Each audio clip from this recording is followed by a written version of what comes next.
Hi kids, welcome to the Unit 8 of English. And if you all have your books, please take them out. And as you can see in Unit 8, you would have read a story about King Bombila's annual party. So in this party, you can see how grand and how vibrant the party would be. And this king makes sure that he gives very good hospitality to all the people, all his guests who come for the party, right? And he even has different kinds of animals and all kinds of food, everything ready for these guests. And he was making sure about this from so many days, and because of that he was not even able to sleep well in the night. And as you know that because of not having enough sleep, this King Bombila, he at the end of the day when the real party happens, he will have to give a welcome speech. And during the speech he will be yawning continuously, and as we all know that yawning is quite contagious, right? So the other kings also who were looking at this king started yawning, and then the animals and everyone started yawning, and it turned out to be a yawning party, right? So it's a funny and interesting story. I hope all of you have read. If you have not read it, please go ahead and read it. Now let's look at some of the word meaning that we come across in this story. Chieftain, leaders of communities or clans. County, a small part of a country. Hyena, a dog-like carnivore with a sloping back. Hospitality, good treatment for guests. Paunch, a large belly that sticks out. Suppress, put an end by using force. Yawn, to open the mouth wide as a sign of boredom or sleep. Now children, let's move on to the next activity. Here in this activity, it says read the following questions carefully and choose the correct answer from the given options.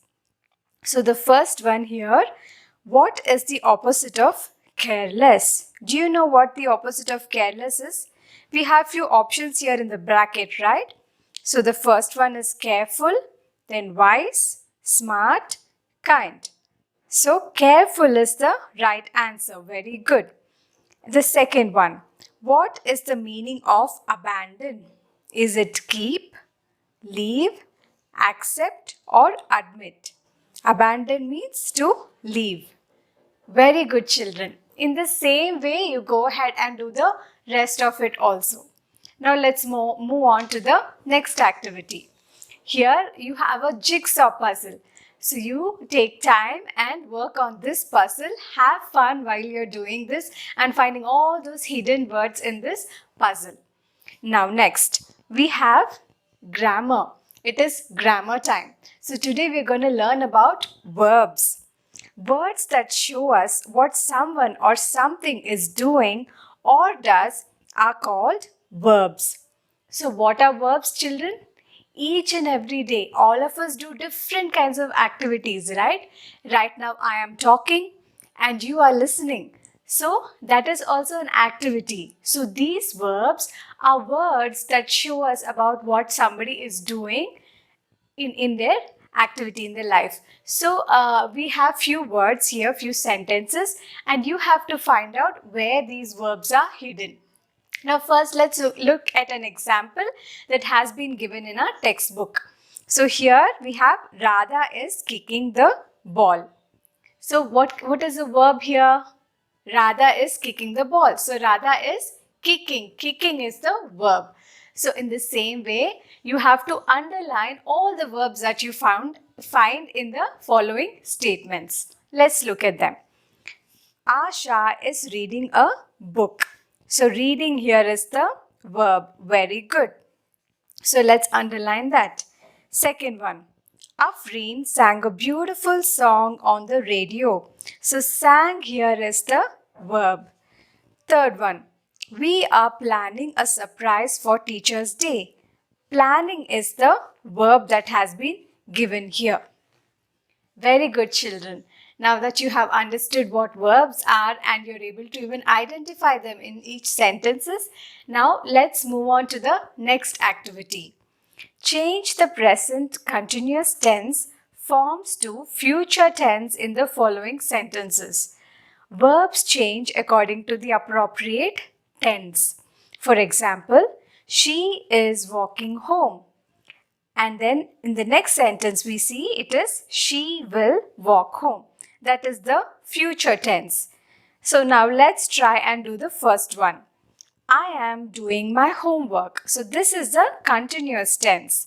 And in the second line we have to write down the future tense. So what would come there? I will do my homework. Very good.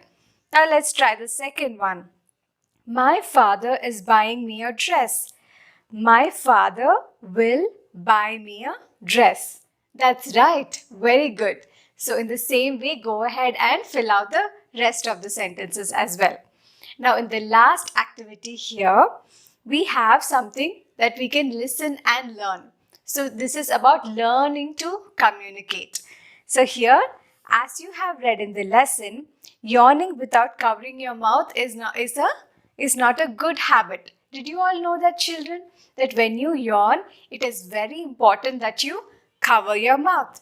So if you don't do that, it's treated as a bad habit. So next time when you yawn, remember that you cover your mouth. Okay? In the same way, can you think of many other good habits that you know? Or you can even ask your family members or friends around you, ask them for some of the good habits that they know.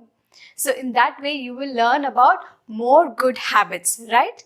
And even when we sneeze or when we cough, it is good to cover our mouth. We can use a tissue or a handkerchief.